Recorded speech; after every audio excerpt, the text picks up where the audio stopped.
Hier, les responsables de la Sogatra, société gabonaise de transport, ont répondu favorablement à l'appel du ministre des Transports et du Tourisme. Le tour de table portait non seulement sur les récents événements enregistrés à la Sogatra, mais surtout sur le respect de la législation qui gouverne la vie syndicale. C'est un reportage de Wilfried Mpiga Mvwamba et de Thierry Aldo Mondeka.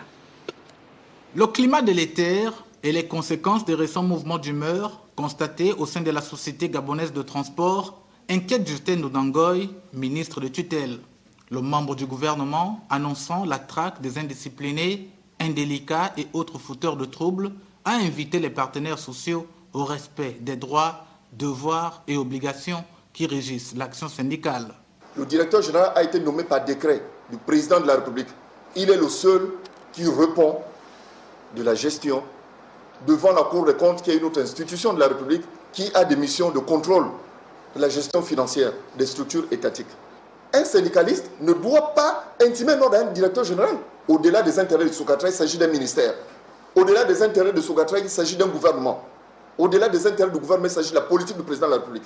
Et il faut qu'on cesse avec ces histoires, X a volé, Y a volé. Force reste à la loi, a fortement martelé le ministre des Transports, qui, dans une dynamique de réhabilitation de la maison Sogatra et d'apaisement du climat social, a rebondi sur la vision du gouvernement de maîtriser le secteur du transport au Gabon. Je reste convaincu que deux entités peuvent marcher côte à côte. Nous développons des stratégies en interne pour que le secteur puisse revenir au moins 50-50 ou 60-40 aux nationaux. Raison pour laquelle nous continuons ce travail de prospection pour voir comment réhabiliter la Sogatra. Et mi-août, nous allons lancer Transurb. Pour l'instant, on ne sait pas s'il y aura transfert des personnes qui partiront d'un point A à un point B. Licenciement abusif, arriérés de salaire et usage irrationnel du parc automobile, tel est le tableau sombre dressé par les syndicalistes. Réceptif, le ministre a exigé une enquête afin d'élucider le mystère des événements qui minent le fonctionnement optimal de la Sogatra.